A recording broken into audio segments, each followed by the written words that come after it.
प्रख्यात दार्शनिक सुकरात ने कहा था, अधर्म की सबसे विभत्स तस्वीर तब दिखती है जब रक्षक ही भक्षक का साथ देने लगे।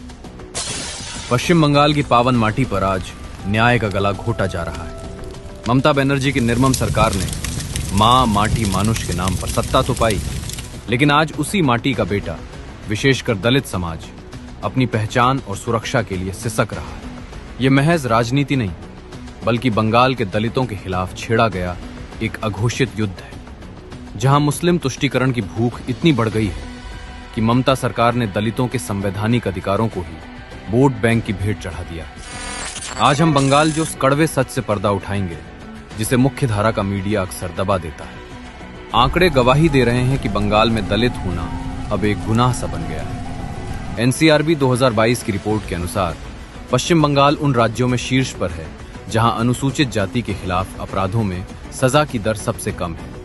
इतना ही नहीं, एनसीएससी यानी राष्ट्रीय अनुसूचित जाति आयोग की रिपोर्ट के अनुसार बंगाल में दलितों पर अत्याचार के 70% मामलों में एफआईआर ही दर्ज नहीं होती। इसका सीधा मतलब है अपराधी बेखौफ है, क्योंकि उन्हें सरकार का वरद हस्त प्राप्त है। तुष्टीकरण का सबसे घिनौना चेहरा ओबीसी आरक्षण में दिखा।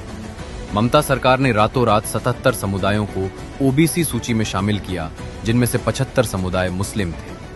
कलकत्ता हाईकोर्ट ने इसे संवैधानिक फ्रॉड करार देते हुए रद्द कर दिया। सोचिए, हिंदू दलितों और पिछड़ों के हक का आरक्षण छीनकर घुसपैठियों और एक विशेष मजहब को देना, क्या यह दलित विरोध की पराकाष्ठा नहीं है? संदेश खाली की चीखें आज भी हवाओं में गूंज रही हैं।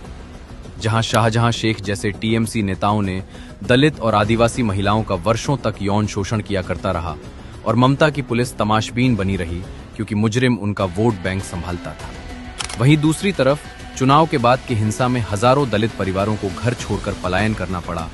ऐसा इसलिए क्योंकि उन्होंने अपनी मर्जी से वोट देने का साहस किया था। ममता बनर्जी की सत्ता का आधार अब विकास नहीं, बल्कि विभाजन और तुष्टीकरण है।